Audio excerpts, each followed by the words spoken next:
talk about the pressure because I think that kind of gives way to the Rachel, changes and everything.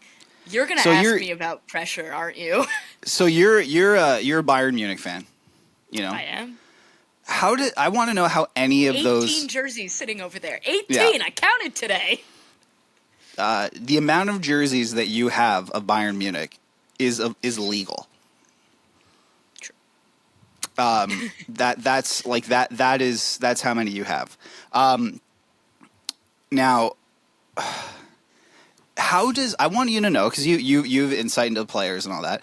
How do any of them function with the amount of crushing pressure that they have to deal with?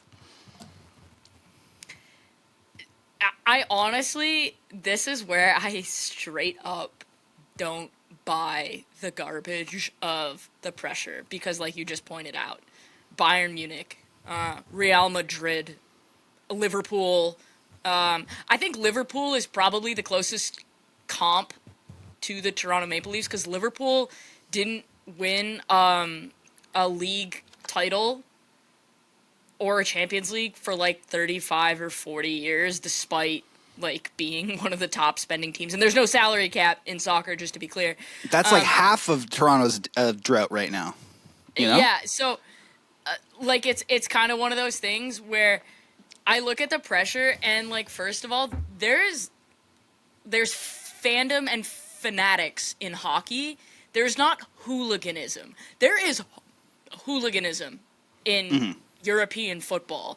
And I'm talking about the fact that Congress, or like the Parliament in England, had to pass a law about harassing professional athletes because Bukayo Saka, who is an English footballer, he also plays for Arsenal, got so much racism and vitriol hurled at him for simply missing one penalty kick, not 9 years of failure, one time as a 19-year-old, got such, like, vitriol and whatever, he had to move his family because people were, like, threatening his parents.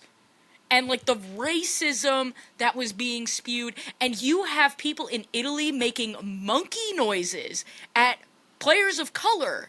And you have people accosting players in the street. In Bayern Munich, this is a great example because Bayern is expected to win every year. Last year was the first year in my entire lifetime where they didn't win one trophy.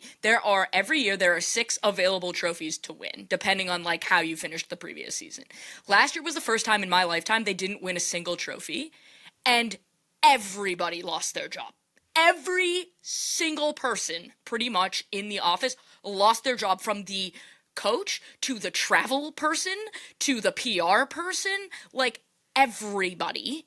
And they told star players, "Good day, sir, get out." Like, don't even ask. This year, they get eliminated in Champions League in the quarterfinal. It wasn't a great performance. They win 1 trophy out of 6. And what happens? They go to 3 of their stars and go, "We're not offering you a contract extension. Thank you, goodbye." And this team won the league! And they were like, "Nope, not good enough. Thank you, goodbye." In Germany, for the World Cup, the Euro was just in Germany. I was there. Yeah.